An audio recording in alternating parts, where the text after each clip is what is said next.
गणानां त्वा गणपतिगुं हवामहे कविं कवीनामुपमश्रवस्तमं ज्येष्ठराजं ब्रह्मणां ब्रह्मणस्पत आनः शृण्वन्नोतिभिः सीदसादनं श्रीमहागणाधिपतये नमः।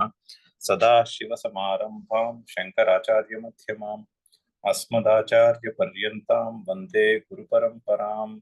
श्रुतिस्मृतिपुराणानाम् आलयं करुणालयं नमामि भगवत्पादशङ्करं लोकशङ्करं।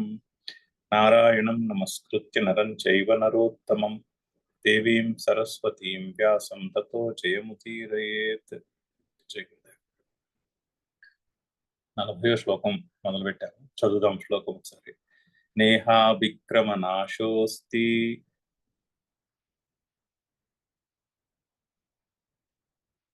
ప్రత్యవాయో న విద్యతే స్వల్పమప్యస్య ధర్మస్య త్రాయతే మహతో భయాత్. అయితే కర్మయోగము యొక్క స్తుతి చేస్తున్నారు. కర్మలను కర్మయోగముగా తీర్చిదిద్దుకునే బుద్ధి అంటే నిస్సంగత్వముగా కర్మలు చేయుట అని నేను చూశాను. అయితే నిస్సంగత్వముతో కర్మలు చేస్తే ఏమవుతుంది అంటే కర్మబంధం ప్రహాస్యసి అని చెప్పాడు. కర్మల వలన కలిగే బంధము అంటే పుణ్యము పాపము. పుణ్యమైన కర్మలు బంధాన్ని సృష్టిస్తాయి, కలుగు చేస్తాయి. పాపకర్మలు కూడా బంధాన్ని కలుగు చేస్తాయి. ధర్మాధర్మాఖ్యై కర్మబంధ అని చెప్పారు. ధర్మము బంధాన్నే కలుగు చేస్తుంది, అధర్మము కూడా బంధాన్నే కలుగు చేస్తుంది. అంటే ఆ ఫలమును అనుభవించుటకు మళ్ళీ జన్మనెత్తాల్సి వస్తూ ఉంటుంది. ఫలము మీద ఆసక్తి ఉంటాయి. అయితే నిస్సంగత్వముతో మనము కర్మలు చేస్తే ఆ కర్మబంధము నుండి ముక్తి కలుగుతుంది. కర్మబంధము కలగదు, కర్మబంధాన్ని తప్పించుకుంటాం. కర్మబంధం ప్రహాస్యసి అది కర్మయోగము యొక్క ఫలము. కర్మయోగంతో చేస్తే కర్మబంధాన్ని తప్పించుకుని అంతఃకరణ శుద్ధి జరుగుతుంది. తద్వారా అంతఃకరణ శుద్ధి జరిగి జ్ఞానమునకు యోగ్యత కలుగుతుంది. అక్కడ ఆబ్జెక్టివ్ అది. ఫైనల్ గా ఆత్మజ్ఞానము అర్థం అవ్వాలి, తెలుసుకోవాలి. ఆత్మస్వరూపాన్ని తెలుసుకోవాలి. ఆత్మస్వరూపం అర్థమైతేనే నేను ఫలానా ఇది నాది అనే అజ్ఞానం పోయి శోకమోహములు పోయి సంసారము అనే శోకమోహములు అనే దోషం పోయి సంసారం నుండి విముక్తి కలుగుతుంది. పర్మనెంట్ ఆనందము, సుఖదుఖముల యొక్క ప్రవాహము నుండి విముక్తి. అది ఆత్మజ్ఞానము వలన మాత్రమే సంభవం. మరి ఆత్మజ్ఞానము ప్రస్తుతానికి అర్థం కావట్లేదంటే ఏం చేయాలి? ఓకే, పర్వాలేదు. అప్పుడు అర్జెంటుగా అంతఃకరణ శుద్ధి చేయాలి. అంతఃకరణ శుద్ధి చేయడానికి కర్మయోగము మార్గం.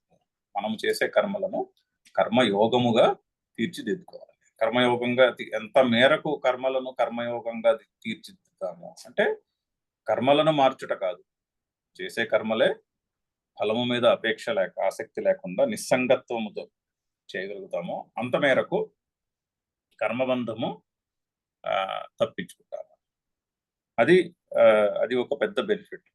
కర్మబంధము తప్పించుకుని అంతఃకరణ శుద్ధి జరుగుతుంది. ఎంత మేరకు నిస్సంగత్వము అంత మేరకు అంతఃకరణ శుద్ధి. అది అలా చేయగా అంతఃకరణ శుద్ధి పూర్తిగా జరిగిన రోజుని ఆత్మజ్ఞానమునకు యోగ్యత కలుగుతుంది. అది పాత్ర. అయితే ఇంకొక బెనిఫిట్ కూడా ఉంది. అదే చెప్తున్నారు, కించాన్యత్. అదొకటే కాదు, వేరొక బెనిఫిట్ కూడా ఉంది. ఇంకేమిటి చెప్పండి అంటే ఇంకా చెప్తున్నారు, నా ఇహ అభిక్రమనాశ అస్తి ప్రత్యవాయ నా విద్యతే స్వల్పం అపి అస్య ధర్మస్య త్రాయతే మహతః భయాత్. అది పద విభజన. అయితే ఇహ అంటే కర్మయోగం అనే మార్గం నందు, ఈ కర్మయోగమునందు అభిక్రమనాశ నాస్తి. అభిక్రమనాశ నా అస్తి. అభిక్రమ నాశ అంటే మొదలుపెట్టి మానేస్తే వచ్చేటటువంటి దోషం. ఇప్పుడు రైతు ఉన్నాడు అనుకోండి, విత్తనములు నాటి అంటే భూమి దున్నడం మొదలుపెట్టిన రోజు నుంచి ఆ చెట్ల నుంచో మొక్కల నుంచో వచ్చే ఫలము సేకరించి దాన్ని మార్కెట్కి తీసుకెళ్ళి అవి మార్కెట్లో అమ్మేసే వరకు కూడా ఏ పని మానేయడానికి లేదు. మధ్యలో మానేస్తే ఫైనల్ ఫలము దొరకదు. కామ్యకర్మలన్నీ కూడా అలాగే ఉంటాయి. ఇప్పుడు అదేదో వ్రతం మొదలెట్టాం అనుకోండి, ఫలానా రకమైన పుణ్యము కలుగుతుంది అని ఒక వ్రతం మొదలెడతాం. ఆ వ్రతం పూర్తి చేయలేదనుకోండి, ఆ ఫలం సిద్ధించదు. వ్రతం పూర్తి చేస్తే ఫలము సిద్ధించే అవకాశం ఉన్నది. అది కూడా గ్యారంటీడ్ కాదు. వ్రతాన్ని పూర్తి చేస్తే ఫలము సిద్ధించే అవకాశం ఉన్నది. అది పూర్తి చేయలేదు అనుకోండి, మొదలుపెట్టి ఆపేశారు, మొదలుపెట్టి ఆపేస్తే ఆ ఫలం తగ్గదు, ఆ ఫలం దొరకదు. సో అభిక్రమ నాశ అంటారు. కానీ ఇక్కడ అలా కాదు కర్మయోగం. ఇక్కడ రివర్స్ కదా. ఎలాగూ అంతఃకరణము కోరికలతోని, కామముతోని, క్రోధముతోని నిండిపోయి ఉన్నది. రాగద్వేషములతోనూ అంతఃకరణము కొంతవరకు దానితో నిండిపోయి ఉన్నది. ఎంతవరకు మనము ఎంత మేరకు కర్మయోగం చేస్తామో అంత మేరకు ఆ అంతఃకరణం యొక్క శుద్ధి జరుగుతుంది. అంతేనే కానీ మానేయడం వల్ల మళ్ళీ బోల్డ్ అంత అంతఃకరణంలో మలినము చేరిపోతుంది, ఆరు వేరే రకమైనటువంటి పాపము కలుగుతుంది. అటువంటి అభిక్రమణ నాశము అంటారు, అది ఉండదు. సో ఎంత మేరకు చేస్తే అంత మేరకు అంతఃకరణం యొక్క శుద్ధి కలుగుతుంది. కానీ దీనివల్ల మొదలుపెట్టి ఆపేయడం వల్ల ఏమి నష్టం ఉండదు. దృష్టాంతము రైతు యొక్క దృష్టాంతం ఇస్తారు శంకర్. రైతు చివరి వరకు చేస్తూనే ఉండాలి పని, ఆపేస్తే. కామ్యకర్మలు అన్ని కూడా అలాగే ఉంటాయి. అన్ని కామ్యకర్మలు అంతే. ఇప్పుడు సత్యనారాయణ వ్రతం మొదలు పెట్టామనుకోండి, పూర్తిగా అయ్యేదాకా చేయాలి. నేను మొదలుపెట్టి కొంతసేపు అయ్యాక ఆపేస్తానంటే కుదరదు. ఏ వ్రతమైనా అంతే. ఫర్ ఎగ్జాంపుల్ ఏ పూజ అయినా అంతే. ఏకాదశ రుద్రం మొదలు పెట్టామనుకోండి, ఏకాదశ రుద్రము చేయాలి, 11 సార్లు రుద్రాభిషేకం చేయాలి. అంతేనే కానీ 2 సార్లు అయిన తర్వాత ఇంకా నాకు ఓపిక అయిపోయింది, నేను విడిపోతానంటే ఆ ఏకాదశ రుద్రం యొక్క ఫలము సిద్ధించదు. సో దాన్ని అభిక్రమనాశ అంటారు. అలాగే ప్రత్యవాయ న విద్యతే. ప్రత్యవాయము అంటే సైడ్ ఎఫెక్ట్స్, అంటే నెగటివ్ సైడ్ ఎఫెక్ట్స్. ఇంక దృష్టాంతం ఏం చెప్తారంటే, ఇది వరకు ఒకటే డాక్టర్ ఉండేవాడు అన్నిటికీ కూడా. ఇప్పుడంటే స్పెషలైజేషన్స్ వచ్చేసాయి. కానీ ఒక 30-40 ఏళ్ల క్రితానికి, 50 ఏళ్ల క్రితం వెళ్తే ఒకటే డాక్టర్ ఉండేవాడు. ఒకటికేమో కంటి కలత వచ్చింది, కడుపులో పోట్లు కూడా వచ్చాయి, 2 కలిసి వచ్చాయి. డాక్టర్ దగ్గరికి వెళ్ళాడు. డాక్టర్ దగ్గరికి వెళ్తే కంటి కలతకేమో కంట్లో చుక్కలు ఇచ్చాడు, కడుపులో పోట్లకేమో టానిక్ ఇచ్చాడు, ఈ సిరప్ వేసుకోమని. అతని ఇంటికి వచ్చి ఏ మందు దేనికి ఇచ్చారో మర్చిపోయి కంటి కరతకి ఇచ్చిన మందు తాగేసి కడుపులో పోట్లకి ఇచ్చిన మందుని చుక్కలేమో కంట్లో వేసుకున్నాడు. ఏమవుతుంది?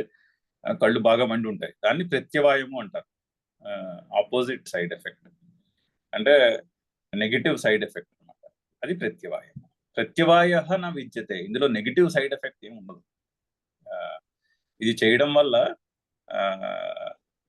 ఆరు సరిగ్గా చేయలేదనో, ఆరు తప్పుగా చేసామనో, వేరే నెగిటివ్ సైడ్ ఎఫెక్ట్ అంటూ ఏమీ ఉండదు. ప్రత్యవాయము ఉండదు. అంటే దృష్టాంతము తప్పుడు మందు వేసేసుకోవడం. తప్పుడు మందు వేసుకుంటే దానికి వేరే సైడ్ ఎఫెక్ట్స్ వస్తాయి. అటువంటి ప్రత్యవాయం అయితే ఉండదు.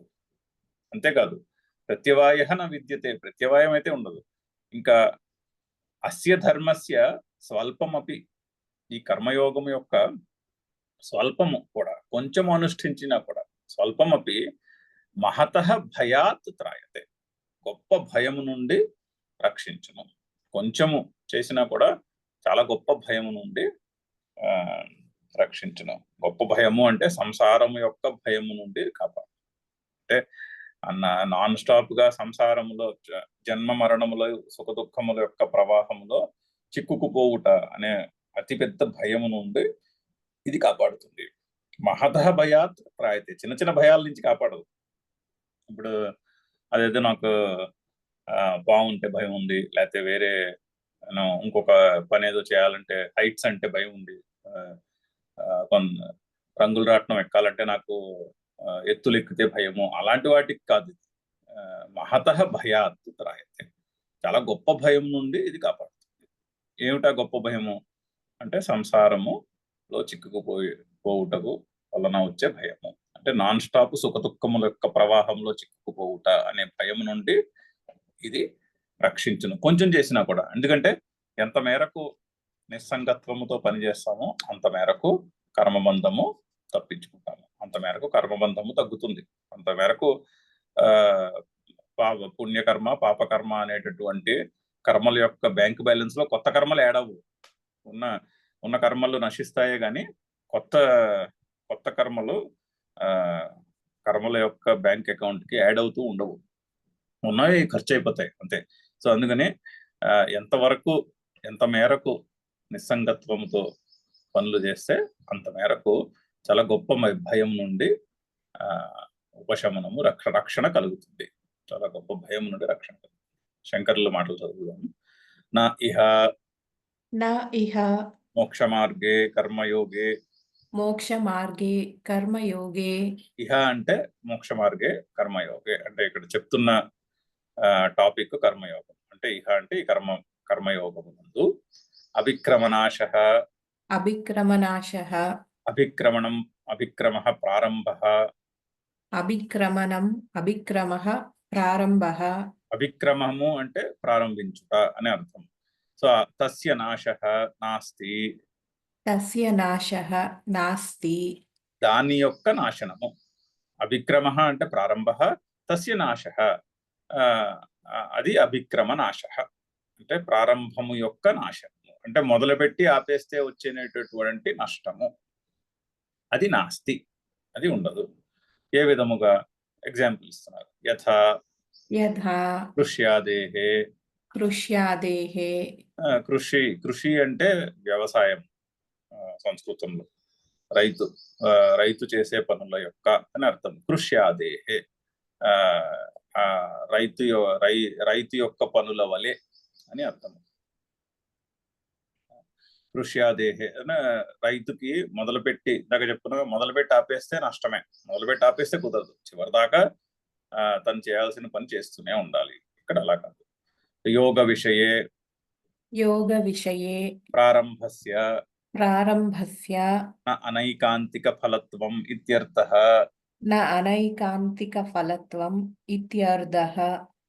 సో ఏకాంతిక ఫలత్వం అంటే కన్ఫర్మ్డ్, దాన్ని ఏమంటారు, ఫలము. అనైకాంతిక ఫలత్వం అంటే రకరకాల, అంటే కన్ఫర్మ్డ్ కానటువంటి ఫలము అని అర్థం. సో యోగ విషయే, కర్మయోగము యొక్క మార్గములో ప్రారంభస్య అనైకాంతిక ఫలత్వం నా ఇత్యర్థ. మొదలుపెట్టిన దానికి అనేకములైన అంటే కన్ఫర్మ్డ్ ఫలము లేకపోవుట అనేది ఉండదు. ఏకాంతిక ఫలత్వం అంటే కన్ఫర్మ్డ్ గా వచ్చే ఫలము అని అర్థం. అనైకాంతిక ఫలత్వం అంటే కన్ఫర్మ్డ్ గా లేనటువంటి ఫలము. సో అటువంటి ప్రాబ్లము ఇక్కడ ఉండదు. ఏకాంతికము అంటే కన్ఫర్మ్డ్ అని అర్థం, అనైకాంతికము అంటే నాట్ కన్ఫర్మ్. ఇందులో మొదలుపెట్టిన తర్వాత ఫలము రాకపోవుట అనేది ఉండదు. యోగ విషయే కర్మయోగమునందు ప్రారంభస్య అనైకాంతిక ఫలత్వం నా ఇత్యర్థ. మొదలుపెట్టిన తర్వాత ఫలము లభించకపోవుట, కన్ఫర్మ్డ్ గా ఫలము దొరకకపోవుట అనేది ఉండదు. అయితే ఇంకా చెప్తున్నారు. కించ నా అపి, ఇంకోటి కూడా లేదు. ఇంకేమిటి లేదు? చికిత్సావత్ ప్రత్యవాయః విద్యతే. సో నా అపి ప్రత్యవాయః తర్వాత పెట్టుకోవాలి అన్వయంలో. కించ చికిత్సావత్ ప్రత్యవాయః అపి నా విద్యతే. చికిత్స వలె ప్రత్యవాయము కూడా ఇందులో ఉండదు. అంటే చేసిన దానికి తప్పుడు మందు వేసుకుంటే కలిగేటటువంటి దాని ప్రత్యవాయం అంటే నెగిటివ్ సైడ్ ఎఫెక్ట్ అది కూడా ఉండదు. తర్వాత ఇంకా కింతు మరి ఏముంది? ఓకే, किन्तु నెగిటివ్ సైడ్ ఎఫెక్ట్ లేదు. మరి ఏముంది? కింతు किन्तु స్వల్పమపి स्वल्पमपि అస్య యోగధర్మస్య अस्य योगधर्मस्य అనుష్ఠితం अनुष्ठितं త్రాయతే రక్షతి त्रायते रक्षति మహతః महतः సంసార భయాత్ संसारभयात् జన్మ మరణాది లక్షణాత్. जन्ममरणादि लक्षणात्. సో స్వల్పమపి అస్య యోగ ధర్మస్య అనుష్ఠితం. కొంచెము కూడా ఈ కర్మయోగం అనే ధర్మమును అనుష్ఠిస్తే ఏం జరుగుతుంది? త్రాయతే రక్షతి, రక్షింపబడతారు. దేని నుండి? రక్షణ కలుగు చేస్తుంది. దేని నుంచి కలుగు చేస్తుంది? మహతః భయాత్. మహతః భయాత్ అంటే సంసార భయము నుండి. సంసార భయం అనగానేమి? జన్మ మరణాది లక్షణాత్. జన్మ మరణములనే లక్షణము కలిగినటువంటి ఈ ఈ గొప్ప భయము నుండి రక్షణ కలుగు చేస్తుంది. చూడండి, అందుకనే ఏమంటారంటే ఎంత మేరకు నిస్సంగత్వముతో మనము కర్మలు చేయగలిగితే అంత మేరకు అంతఃకరణ శుద్ధి కలుగుతుంది. ఇది ఓవర్ నైట్ వచ్చే ట్రాన్స్ఫర్మేషన్ కాదు. సో ఆధ్యాత్మ మార్గంలో అందుకనే సడన్ గా ట్రాన్స్ఫర్మేషన్ ఉండదు మనిషిలో. మెల్లగా over a period of time వస్తుంది. అది సడన్ గా వచ్చినట్టు కనిపిస్తుంది. ఇప్పుడు ఒక పండు చెట్టు మించి పడిపోయింది అనుకోండి, పండు పడిపోయిన క్షణంలో సడన్ గా పడిపోయిందని అనిపిస్తుంది. కానీ ఆ పడిపోయే స్టేజ్కి over a period of time వస్తుంది, ఆ పరిపక్వం చెందుతోంది. Over a period of time వచ్చి ఫైనల్ గా మామిడి పండు అలా పరిపక్వం చెంది చెంది చెంది ఫైనల్ గా అలా ముట్టుకుని వెంటనే చేతికి వచ్చేస్తుంది. అది కరెక్ట్ గా కోసే స్టేజ్ లో ఉంటే. సో అక్కడ సడన్ గా వచ్చేసినట్టు అనిపించిన ఒక ప్రాసెస్ ఎప్పటి నుంచో నడుస్తుంది. ఇక్కడ కూడా అంతే. ఎంత మేరకు అంతఃకరణ శుద్ధి, ఎంత మేరకు నిస్సంగత్వమో అంత మేరకు అంతఃకరణ శుద్ధి. సో ఈ నిస్సంగత్వం అనేది ఓవర్ నైట్ గా మనం చేసే 100% పనులకి ఓవర్ నైట్ గా వచ్చేసేది. దీన్ని అలవర్చుకోవాలి. దీన్ని కొంచెము ఇనీషియల్ గా మనము అలవర్చుకుంటే over a period of time అది అలా చేయగా చేయగా చేయగా చేయగా ఒక కర్మ నుంచి ఇంకో కర్మ ఓకే, ఈ కర్మ మనం నిస్సంగత్వంతో చేద్దాము, ఇటువంటిది నిస్సంగత్వంతో చేద్దాము, ఇటువంటిది అలా ఒకటి ఒకటి ఒకటి యాడ్ చేసుకుంటూ పోతే కొన్ని రోజులకు అది మన స్వభావం అయిపోతుంది. అప్పుడు పూర్తిగా నిస్సంగత్వంతో కర్మలు చేయుట అనేది జరుగుతుంది. జరిగినప్పుడు పూర్తిగా కర్మబంధం నుంచి బయటపడిపోవటం అనేది కూడా జరుగుతుంది తద్వారా. సో ఇది ఒక గ్రాడ్యువల్ ప్రాసెస్. ఒక డ్రమాటిక్ ట్రాన్స్ఫర్మేషన్ అంటూ ఉండదు ఆధ్యాత్మిక మార్గంలో. ఎందుకంటే ఇది బుద్ధికి సంబంధించినటువంటి విషయము. ఈ ప్లస్ పైగా ఇక్కడ చెప్తున్నటువంటి విషయము మనకి రోజువారీ ఉన్న కండిషనింగ్ కి, లౌకికంగా ఉన్న కండిషనింగ్ కి ఆపోజిట్ గా ఉంటుంది. సో దాన్ని ఆకలింప చేసుకోవడానికి కూడా ఇనీషియల్ స్టేజెస్ లో బోల్డ్ అంత రెసిస్టెన్స్ ఉంటుంది. సో దాన్ని మెల్లగా మనము సాధన చేయగా కొన్నాళ్లకు అది ఎక్కువ పనులు నిస్సంగత్వంతో చేయగలుగుతాం. మొదట్లో కష్టం అనిపిస్తుంది, బట్ దాన్ని పరిశీలించి దాన్ని మనము సాధన చేయగా దాన్ని ప్రాక్టీస్ లో పెట్టగా ఆఫ్టర్ సమ్ టైం ఏ పని చేసినా కూడా నిస్సంగత్వంతో చేయగలిగేటటువంటి ఒక మనోధైర్యము, ఒక మానసికమైనటువంటి బలము ఏర్పడుతుంది. అంతేనే గాని ఓవర్ నైట్ ఉండదు అని కూడా ఇక్కడ message. The transformation over night వచ్చేసేది. ట్రాన్స్ఫర్మేషన్ ఇది బుద్ధిలో నలగాలి. ఈ మాట నలిగి నిస్సంగత్వంతో కర్మలు చేయుట అనేది అలవర్చుకోవాలి. అలవర్చుకుంటే వస్తుంది. అది ఒకటి. నెక్స్ట్ శ్లోకంలో కూడా చాలా మంచి మెసేజ్ ఉంది. సో అయితే ఆ కర్మయోగాన్ని స్తుతిస్తూ 2 పాయింట్స్ చెప్పారు. ఎంత మేరకు నిస్సంగత్వము అంత మేరకు అంతఃకరణ శుద్ధి, అంత మేరకు కర్మబంధము నుంచి తప్పించుకొనుట, పైగా అభిక్రమణ నాశము ఉండదు. మొదలుపెట్టి ఆపేస్తే వచ్చేటటువంటి నష్టం ఉండదు. ఎందుకంటే ఎంత మార్కు చేస్తామో అంత వరకు అంతఃకరణము క్లీన్ అవుతుంది. ఎంత క్లీన్ చేసినా క్లీన్ చేసినట్టే, కొంత క్లీన్ అయినా కూడా క్లీన్ అయినట్టే, మళ్ళీ మలినం పట్టేసినా క్లీన్ అయినప్పుడు క్లీన్ అయినట్టే కదా. సో అభిక్రమ నాశం అయితే ఉండదు, ప్రత్యవాయము ఉండదు. ఇంకా కొంచెము చేసినా కూడా అనైకాంతిక ఫలము ఉండదు. అంటే మొదలుపెట్టిన తర్వాత ఫలముల అంతఃకరణం శుద్ధి కాకపోవట అనేది ఉండదు. ఎంతవరకు చేస్తే అంతవరకు శుద్ధి అవుతుంది. పైగా దాంట్లో కొంచెము అనుష్ఠించినా కూడా గొప్ప భయం నుంచి కాపాడుతుంది. సంసారము అంటే జన్మ మరణాది లక్షణమైనటువంటి లక్షణము కలిగినటువంటి సంసారము నుండి ఉపశమనము లభిస్తుంది అని కర్మయోగం యొక్క స్తుతి. చాలా చక్కని శ్లోకం. చదువుదాం ఇంకొకసారి. నేహాభిక్రమనాశోస్తి నాశోస్తి ప్రత్యవాయో న విద్యతే ప్రత్యవాయో న విద్యతే స్వల్పమప్యస్య ధర్మస్య త్రాయతే మహతో భయాత్ వ్యవసాయాత్మికా బుద్ధిః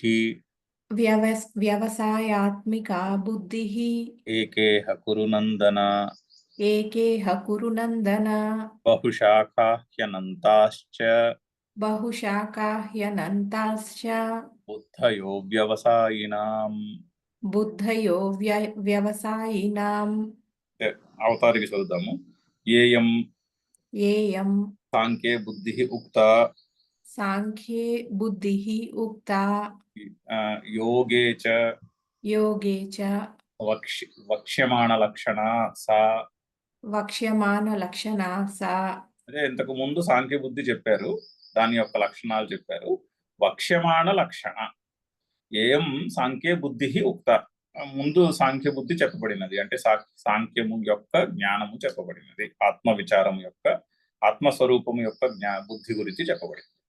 ఇప్పుడు వక్ష్యమాణ లక్షణ, ఇప్పుడు చెప్పబోయే బుద్ధి, ఇప్పుడు ముందు చెప్పబోతున్నటువంటి, ఇక్కడ మొదలై ముందు చెప్పబోతున్నటువంటి జ్ఞానము అది యోగమునకు సంబంధించింది, అంటే కర్మయోగమునకు సంబంధించినది. యోగే వక్ష్యమాణ లక్షణ, చెప్పబోయే లక్షణములు కలిగినటువంటి కర్మయోగము, అది ఆ బుద్ధి ఎలా ఉంటుంది, ఆ యోగ బుద్ధి ఎలా ఉంటుంది అంటే ఆ యోగ బుద్ధి ఈ విధంగా ఉంటుంది అని ఆ శ్లోకము ఆ యోగ బుద్ధికి ఆన్సర్. కర్మయోగములో ఉన్న బుద్ధి నిశ్చయము ఏ విధంగా ఉంటుంది అంటే దానికి ఆన్సర్ ఇది. సా బుద్ధి ఈ విధంగా ఉంటుంది, ఆ బుద్ధి ఇలాగా ఉంటుంది. బుద్ధి అనేది స్త్రీలింగ పదం సంస్కృతంలో, అందుకని సా అని వస్తుంది. పుల్లింగం అయితే సహా అని వచ్చేది, నపుంసకలింగం అయితే తత్ అని వచ్చేది. బుద్ధి మాత్రం స్త్రీలింగ శబ్దం, అందుకని సా బుద్ధి, ఆ బుద్ధి ఏ విధంగా ఉంటుంది అంటే ఇలా చెప్తాను. సా బుద్ధి వ్యవసాయాత్మిక అంటే ఫోకస్డ్ అని అర్థం సంస్కృతంలో.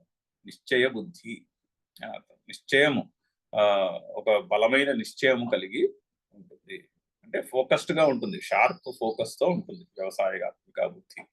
అంటే ఇప్పుడు అర్జునుడు అంటే చేప కన్నుకి ఏం చేస్తాడు, బాణాన్ని, ఇంకా మిగిలినవి ఏమీ కనిపించవు, ఓన్లీ చేప కన్నే కనిపిస్తుంది. అది వ్యవసాయాత్మిక బుద్ధి అంటే. మిగిలిన డిస్ట్రాక్షన్స్ ఏమీ ఉండవు, ఫోకస్డ్ గా ఉంటుంది. దానికి వ్యవసాయాత్మిక బుద్ధి అని పేరు. వ్యవసాయాత్మిక బుద్ధి ఏకే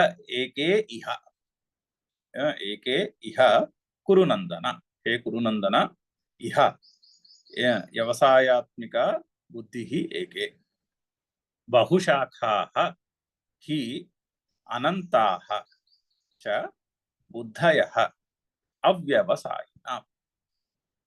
బహుశాఖాః హి అనంతాః చ బుద్ధయః అవ్యవసాయినాం. అక్కడ సంధి విడగొడితే ఆ వస్తుంది, అక్కడ వ్యవసాయినాం కాదు, అవ్యవసాయినాం. అక్కడ సింబల్ కూడా ఉందిగా, ఆ ఉన్నది సంధికి ముందు అనే సింబల్ కూడా ఉంది, అవ్యవసాయినాం. అయితే వ్యవసాయాత్మిక బుద్ధి ఏకే, వ్యవసాయాత్మికమైనటువంటి బుద్ధి, నిశ్చయ బుద్ధి మాత్రం ఒక్కటే, అది ఫోకస్డ్ గా ఉంటుంది. హే కురునందన అంటే కౌరవులకు అంటే కురువంశీయులకు ఆనందమును కలిగించువాడా అని అర్జునుడికి సంబోధన, చక్కని సంబోధన. కౌసల్యానందన రాముడు ఎలాగో, దశరథ నందన రాముడు ఎలాగా అంటే దశరథుని యొక్క ఆనందమును పెంపొందించువాడు అని అర్థం. అలాగే కురునందన అంటే కురువంశీయులు అంటే పూర్వజులు కు ఆనందమును కలుగు చేయవాడు. అటువంటి హే అర్జున, ఇహ ఇక్కడ అంటే ఈ కర్మయోగ మార్గంలో బుద్ధి ఎలా ఉంటుంది, వ్యవసాయాత్మిక, ఒకటే ఫోకస్డ్ గోల్ మీద, ఒకటే గోల్ మీద ఫోకస్ అయి ఉంటుంది. అయితే ఎందుకు అంటే మీరు నిస్సంగత్వంతో పనులు చేయలేదనుకోండి, ఆ కోరికల వలయానికి ఒక లిమిట్ ఉండదు. ఎంత చేసినా ఇంకా చేస్తూనే ఉంటుంది, ఇంకా చేస్తూనే ఉండాలనిపిస్తుంది. ఎన్ని కర్మలు చేసినా ఇంకా ఏవో ఉండిపోయాయి కదా అనిపిస్తుంది. ఎన్ని ఉపాసనలు చేసినా ఇంకా ఏవో మిగిలిపోయాయి కదా అనిపిస్తుంది. ఎన్ని చేసి ఎంత సంపాదించినా ఇంకా సరిపోదేమో కదా అనిపిస్తుంది. సో దానికి ఎక్కడ ఒక లిమిట్ అంటూ ఉండదు. శంకర్లు అయితే ఒక చోట అంటారు, శబ్దజాలం మహారణ్యం చిత్తభ్రమణ కారణం అంటారు. అంటే ఈ వేదాలు పురాణాలు చెప్తున్నటువంటి కర్మల కాంటెక్స్ట్ లో చెప్తారు, శబ్దజాలం మహారణ్యం, ఆ శబ్దములతో చెప్పినటువంటి ఆ విషయాలు అది మహారణ్యం, అది గొప్ప అరణ్యం. చిత్త భ్రమణ కారణం, మనసు అటు ఇటు భ్రమలో పడిపోవడానికి ఆ శబ్దజాలమే కారణం చెప్తారు. చాలా చక్కని వాక్యం. శబ్దజాలం మహారణ్యం చిత్త భ్రమణ కారణం. ఇప్పుడు భగవద్గీత ఉపనిషత్తులు చెప్పే మాట ఒక్కటే ఉంటుంది.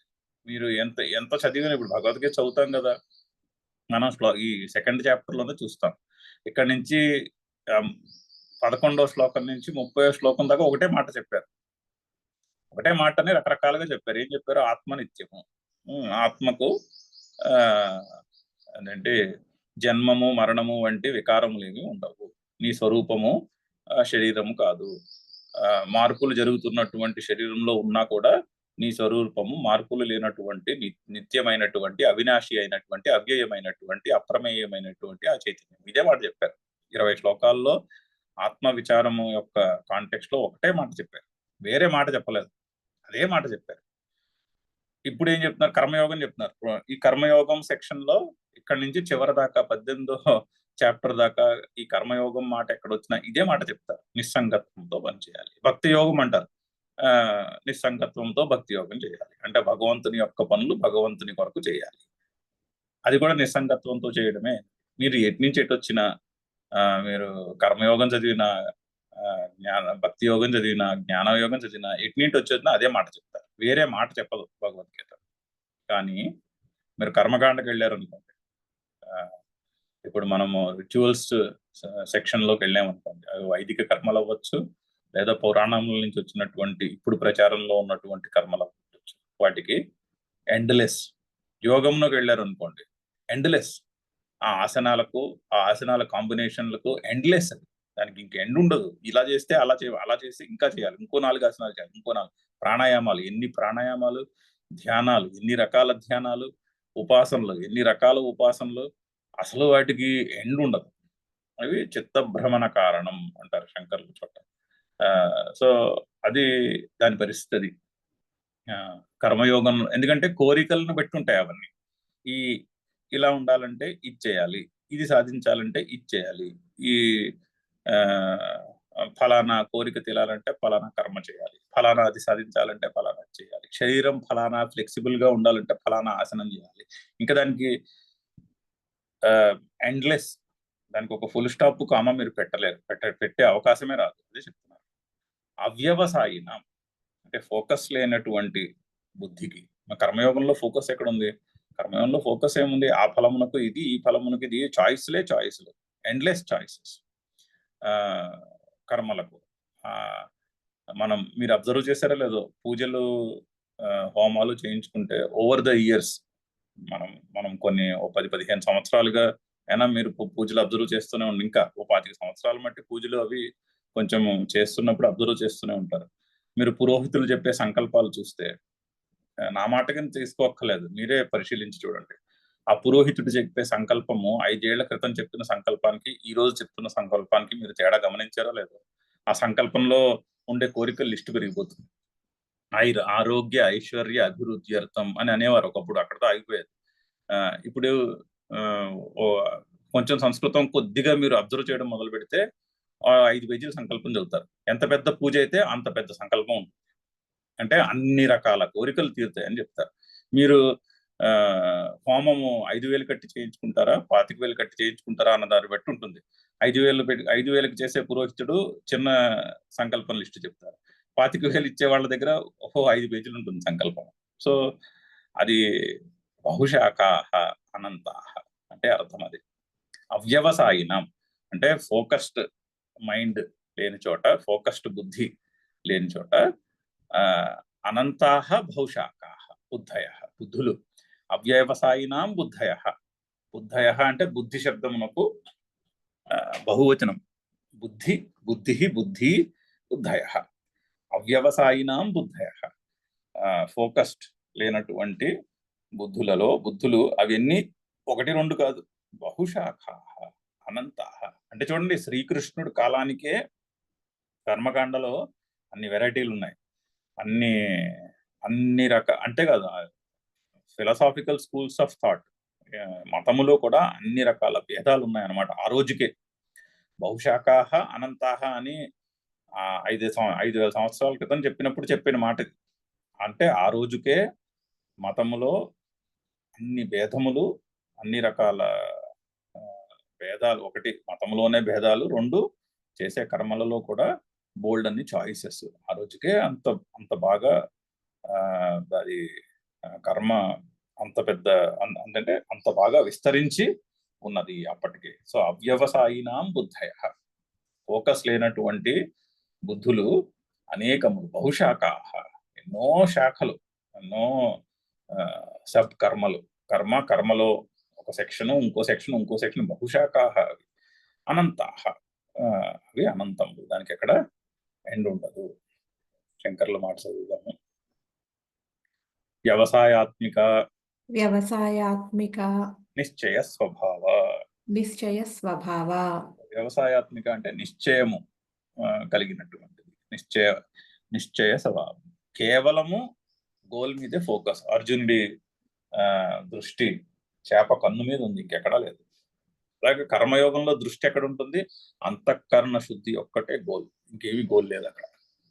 అంతఃకరణ శుద్ధి జరగాలి అంటే నిస్సంగత్వంతో పనిచేయాలి. సింపుల్, అంతే. Goal is very simple. కర్మయోగంకు గోల్ చాలా ఒక్కటే గోల్, అంతఃకరణ శుద్ధి. అంతఃకరణ శుద్ధి జరిగి జ్ఞానమునకు యోగ్యత కలగాలి.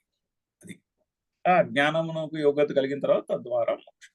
సో కర్మయోగంకు goal very straightforward and simple, అంతఃకరణ శుద్ధి. అది నిశ్చయ స్వభావం కలిగినది. అందుకని వ్యవసాయాత్మిక ఆ బుద్ధి. ఏకైవ బుద్ధి, ఒకటే బుద్ధి, ఒకటే గోల్, మనసులో ఒకటే ధ్యేయం, అంతఃకరణ శుద్ధి. అంతే, ఇంక వేరేవి ఏమీ కాదు. ఇంక వేరే వాటికి ఏది కర్మయోగం పనిచేయదు. నేను లైఫ్ లో బాగా ప్రోగ్రెస్ అవ్వాలి, నేను అది సంపాదించాలి, ఇది చేసుకోవాలి, అది చేసుకోవాలి, వాటన్నిటికీ కర్మయోగంతో సంబంధం లేదు. ఇవి ఎలా కావాలంటే అలా చేసుకోవచ్చు. వాటన్నిటికీ చేయడానికి వేరే మార్గాలు ఉండనే ఉన్నాయి ప్రపంచంలో. దానికి భగవద్గీత వద్దకు రావాల్సిన అవసరమే లేదు. ఏదో కోరిక ఉండి ఒక పనిని సాధించి ఒక కార్యమును చక్కగా చేసి దాని యొక్క ఫలంను అనుభవించడానికి భగవద్గీత దగ్గరికి రావక్కర్లేదు. భగవద్గీతలో సబ్జెక్ట్ మ్యాటర్ అది కానే కాదు. దానికి లౌకికమైనటువంటి శాస్త్రాలు, లౌకికమైనటువంటి పెద్దలు చెప్పినటువంటి మాటలు అనేకములు ఉన్నాయి. అందులో ఏదో ఒకటి మనకి నచ్చింది చదువుకుని తెలుసుకుని దాని ప్రకారం మనకు కావలసిన కర్మలు చేసుకుని, మనకు కావలసినటువంటి పనులు చేసుకుని వాటి ఫలములను అనుభవించవచ్చు. దానికి భగవద్గీతకి ఎటువంటి సంబంధం లేదు. ఇక్కడ మాత్రం వ్యవసాయాత్మిక నిశ్చయ స్వభావ ఏకైవ బుద్ధి, ఒకటే బుద్ధి, అంతఃకరణ శుద్ధి అంటే నిస్సంగత్వంతో పనిచేయుట. అంటే ఏకైవ బుద్ధి, ఏవ బుద్ధి అంటే ఎక్స్ప్లెయిన్ చేస్తున్నారు. ఇతర విపరీత బుద్ధి శాఖా భేదస్య బాధిక. ఇతర విపరీత బుద్ధి శాఖా భేదస్య బాధిక అంటే ఇతర విపరీత బుద్ధులు అంటే శాఖాభేదస్య, మళ్ళీ అందులో గోల్డ్ అన్ని శాఖలు అవి ఉంటాయి, గోల్డ్ అన్ని కేటగిరీస్ అవన్నీ ఉంటాయి. వాటికి శాఖాభేదస్య బాధిక. ఇప్పుడు ఎందుకు సింపుల్ పర్సనల్ ఎఫిషియన్సీ గురించి బుక్స్ ఉన్నాయి. అంటే టైం మేనేజ్మెంట్ ఎలా చేసుకోవాలి అనే టాపిక్ తీసుకున్నాం అనుకోండి, దాని మీద ఎన్ని రకాల పుస్తకాలు ఉన్నాయో. బోల్డ్ అన్ని టైటిల్స్ తో, బోల్డ్ అన్ని ఫ్రేమ్వర్క్లు, బోల్డ్ అంతమంది ఆథర్లు, బోల్డ్ అన్ని చిట్కాలు, ఇన్ని పుస్తకాలు ఉన్నాయి. మీరు పర్సనల్ డెవలప్మెంట్ బుక్ సెక్షన్కి వెళ్తే టైం మేనేజ్మెంట్ మీద మీకు 100 పుస్తకాలు కనిపిస్తాయి. బుక్ షాప్కి వెళ్తే, పెద్ద బుక్ షాప్కి వెళ్తే అందులో ఏది కొనుక్కోవాలో కూడా తెలియదు. సో అటువంటి శాఖాభేదస్య బాధిక, అటువంటి శాఖాభేదములు లేవు ఇక్కడ. కర్మయోగానికి వచ్చినప్పుడు ఒకటే ఇన్స్ట్రక్షన్, ఒకటే. భగవద్గీతకు వస్తే చాలు, వేరే పుస్తకం దగ్గరికి వెళ్ళక్కర్లేదు. కర్మయోగానికి ఒకటే బుద్ధి. శ్రీకృష్ణుడు చెప్పిన మాటలు కరెక్ట్ గా అవగాహన చేసుకుంటే చాలు. 10 చోట్లకు వెళ్ళక్కర్లేదు, 10 చోట్లకు వెళ్ళే అవసరమే లేదు. ఎందుకు? సమ్యక్ ప్రమాణ జనితత్వాత్. సమ్యక్ ప్రమాణ జనితత్వాత్. ఎందుకలా అంటే అది మంచి ప్రమాణము నుంచి పుట్టినది, అంటే మంచి లాజికల్ థాట్ ప్రాసెస్ నుంచి పుట్టినటువంటి బుద్ధి ఇది. ఇప్పుడు ఇక్కడ నిస్సంగత్వము చూడండి ఎంత చక్కగా ఉందో. శంకరులు చక్కగా మనకి ప్రణాళిక ఎక్స్ప్లెయిన్ చేశారు. అజ్ఞానమునకు కారణము నేను ఫలానా అనే అజ్ఞానము. దాని నుంచి అర్జునుడికి శోకమోహములు. అందుకని స్వధర్మము కర్తవ్యాన్ని వదిలేసి పరధర్మమైన తన కర్తవ్యము కానటువంటి సన్యాసాన్ని పుచ్చుకుందాం అనుకుంటున్నాడు. అది రిజాల్వ్ చేయాలంటే అజ్ఞానాన్ని పోగొట్టాలి. అది ప్రణాళిక. అజ్ఞానాన్ని పోగొట్టాలి అంటే నా స్వరూపము ఈ దేహము మనసు బుద్ధి యొక్క సంఘాతము కాదు, నా స్వరూపము అందులో ఉన్న చైతన్యము. ఇది అర్థమైందా? కాలేదు సార్. Okay, no problem. అప్పుడు కర్మయోగం చేయాలి. ఏం చేయాలి? యోగం చేయాలంటే నిస్సంగత్వంతో పనిచేయాలి. నిస్సంగత్వంతో పనిచేస్తే ఏమవుతుంది? నిస్సంగత్వంతో పనిచేస్తే అంతఃకరణ శుద్ధి కలుగుతుంది. అంతఃకరణ శుద్ధి కలిగి నేను కర్తను కాను అనే మాట అర్థమవుతుంది. తద్వారా మోక్షము లభిస్తుంది. తద్వారా అజ్ఞానము పోతుంది. అజ్ఞానము పోతే నువ్వు లేచి నుంచుని నీ కర్తవ్యము నువ్వు చక్కగా అనుష్ఠించగలవు. చూడండి ప్రణాళిక ఎంత సింపుల్ గా ఉందో. ఇవి 2 లైన్లు, ఒక లైన్లో రాసేసేయచ్చు ప్రణాళిక. అది చక్కని దాన్ని మీరు ఆర్గ్యూ చేయొచ్చు. ఎన్ని విధాలుగా ఆర్గ్యూ చేసినా ఆ ప్రణాళిక మాత్రం చాలా పకడ్బందీగా చెప్పినటువంటి ప్రణాళిక. సో సమ్యక్ ప్రమాణ జనితత్వాత్. అందుకని ఇక్కడ వ్యవసాయాత్మక బుద్ధి ఏకైవ, ఒకటే. అదే ఇహ శ్రేయో మార్గే హే కురునందన. హే కురునందన. సో వ్యవసాయాత్మిక బుద్ధి ఏకైవ కురునందన అని చెప్తున్నారు. ఒకటే ఉన్నది. ఇక్కడ అంటే ఈ శ్రేయో మార్గం, ఈ కర్మయోగ మార్గం. యా పునః ఇతరాహ బుద్ధయః. ఇక వేరే బుద్ధులు ఏవైతే ఉన్నాయో వాటి గురించి చెప్తున్నారు. యా పునః ఇతరాహ బుద్ధయః, వేరే బుద్ధులు ఏవైతే ఉన్నామో. యాసాం శాఖాభేదవశాత్ అనంతః. యాసాం అంటే వాటికి ఏవైతే ఇతర బుద్ధులు ఉన్నాయో, ఇతరా బుద్ధయః, ఏవైతే ఇతర బుద్ధులో, యాసాం శాఖాభేదవశాత్ అనంతః. శాఖాభేదముల యొక్క డిఫరెన్స్ లో అనంతములు. ఇప్పుడు for example simple thing, time management అనే పర్సనల్ డెవలప్మెంట్ టాపిక్ కి మీరు ఏ పుస్తకం చదవాలి అంటే నా దగ్గరే ఉంటాయి. మా ఇంట్లోనే 10 పుస్తకాలు ఉంటాయేమో ఆ టాపిక్ మీద. మీరు బుక్ షాప్కి వెళ్ళారు అనుకోండి, 100 పుస్తకాలు ఉంటాయి. శాఖాభేదాత్ భేదవశాత్ అనంత. మీరు కూడా ఇంకో పుస్తకం రాయొచ్చు. అన్ని 100 పుస్తకాలన్నా అవన్నీ చదివి అందులో ఏదో చిన్న డిఫరెన్స్ ఒకటి మీరు రీసెర్చ్ చేసి కనుక్కుని దాని మీద మీరు ఫ్రేమ్ వర్క్ రాయొచ్చు. మీరు ఇంకో 100 ఉంటే ఆల్రెడీ మీరు 101 సృష్టించవచ్చు. 1000 ఉంటే 1000+1 మీరు కనిపెట్టచ్చు. ఆర్ మీరు ఇంకొక విధంగా రాయొచ్చు దాన్ని. సో శాఖాభేదవశాత్ అనంతః అపారః అనుపరతః సంసారః నిత్యప్రతతః విస్తీర్ణః భవతి. సో అది అనంతము, అది అపారము, ఎండ్లెస్. అది దానికి ఎక్కడ ఎండ్లెస్. పైగా అనుపరతః, ఇంకా కొత్తవి సృష్టించడంలో ఆపేయుట అనేది లేదు. మేనేజ్మెంట్ టెక్స్ట్ బుక్స్ కూడా అలాగే ఉంటాయి. ఎంత మేనేజ్మెంట్ థియరీ వచ్చినా మీరు ఇంకో కొత్త థియరీ పెట్టచ్చు. సంసారం అలా ఉంటుంది. ఎన్ని కోరికలు మీరు నెరవేర్చుకున్నా ఇంకో కొత్త కోరిక యాడ్ చేయొచ్చు. దాన్ని యాడ్ అవ్వకుండా అయితే ఉండదు. కోరికలు తీర్చుకునే ఫోకస్ ఉన్నంతసేపు కొత్త కోరికలు యాడ్ అవుతూనే ఉంటాయి. అనుపరతః సంసార నిత్యప్రతతః. నిత్యప్రతతః అంటే అలా నిత్యము ప్రవహిస్తూ ఉంటుంది. నిత్యము కొత్త ఐడియాలు వస్తూనే ఉంటాయి. అనుపరతః నిత్యప్రతతః సంసారః విస్తీర్ణః భవతి. బాగా విస్తరించిపోతుంది. శంకర్లో చోట అంటారు భాష్యంలో, ఈ అజ్ఞానము నుంచి పుట్టినటువంటి కర్మల యొక్క జాలము అలా విస్తరించుకుపోతూ ఉంటుంది. దాన్ని ఎవడో ఆపలేడు. విజృంభయతి అంటారు. అలా విజృంభిస్తూ ఉంటుంది కర్మ. ఆ, దాన్ని ఆపడము చాలా కష్టము.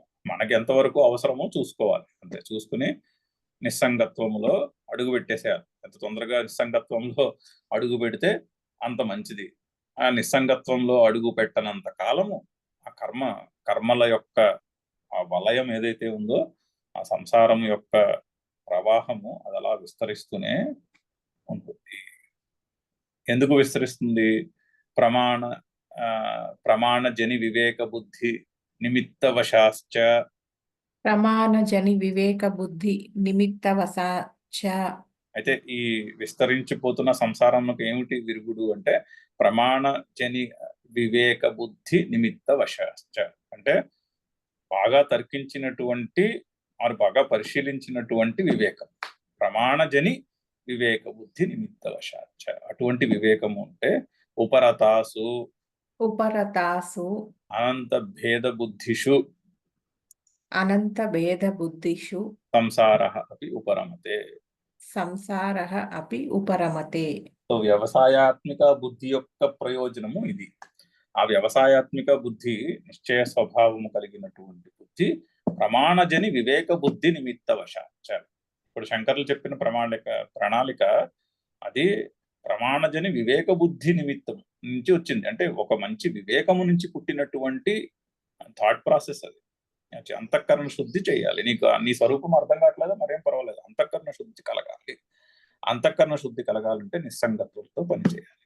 నిస్సంగత్వంతో పనిచేస్తే కర్మబంధము నుండి తప్పించుకుని అంతఃకరణ శుద్ధి కలుగుతుంది. అంటే ఒక చక్కని లాజికల్ థాట్ ప్రాసెస్ తో ఉన్నటువంటి బుద్ధి. సో ప్రమాణజని వివేక బుద్ధి నిమిత్త వశాత్ చ, పంచమి విభక్తి, వశాత్ ప్లస్ చ వశాత్ చ ఉపరతాసు అనంత భేద బుద్ధిషు సంసారః. అనంత భేద బుద్ధిషు సంసారః ఉపరతాసు. సంసారః ఉపరత అంటే సంసారము యొక్క ఆ భేదములు, ఆ ప్రవాహం ఏమైతే ఉంటుందో దానికి ఉపశమనము కలుగుతుంది. సంసారః అపి ఉపరతే. అంటే అనంత భేద బుద్ధులు యొక్క ఉపశమనము కలుగుటచే సంసారము యొక్క ఉపశమనము కూడా కలుగుతుంది. ప్రమాణజని వివేక బుద్ధి నిమిత్తవశాత్, ప్రమాణజనితమైన వివేక బుద్ధి వలన ఉపరతాసు అనంత భేద బుద్ధిషు ఉపశమించినటువంటి అనంత భేదముల యందు ఉండేటటువంటి సంసారః అపి ఉపరమతే. సంసారము కూడా ఉపశమిస్తుంది. సంసారం అనేది ఉంటుంది. నెక్స్ట్ వాక్యానికి ఎక్స్ప్లెనేషన్ గురువారం నాడు చదువుదాం. ఇక్కడతో ఆపుదాము. ఓం పూర్ణమదః పూర్ణమిదం పూర్ణాత్ పూర్ణముదచ్యతే పూర్ణస్య పూర్ణమాదాయ పూర్ణమేవావశిష్యతే. ఓం శాంతి శాంతి శాంతి. హరి ఓం. Any questions?